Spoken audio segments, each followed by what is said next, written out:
The other thing that we're concerned about, you see around the country where actually Illinois just did this, they're abolishing cash bail.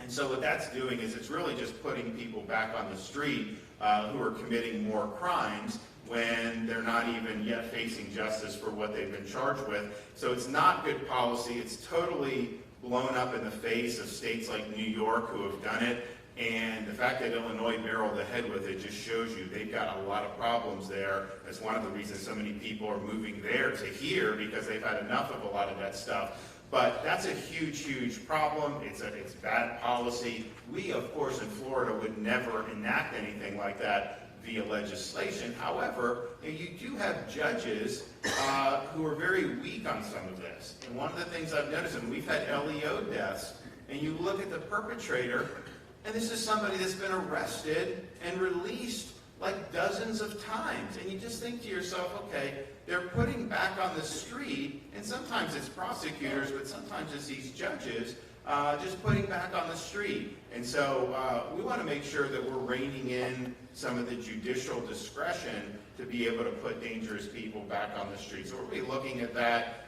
We're going to be looking at other ways to make sure that our laws are enforced, and that people who are going to be committing crimes in our community are held accountable, not just passed off to somebody else as somebody else's problem or released back on the street. We've also seen problems around the country with prosecutors saying they'll pick and choose which laws they're going to enforce. We had a situation last year. They weren't going to enforce certain laws they didn't like. So I suspended the prosecutor. We can't go down the road of having prosecutors pick and choose what should be enforced. I mean, just think about what it does to morale for law enforcement. You go in, someone's committing crimes, you do your job, and then they just let them go. And they don't even follow through with a lot of it. So it breeds contempt for the rule of law, and it's not going to stand here in the state of Florida. You take an oath to support the law.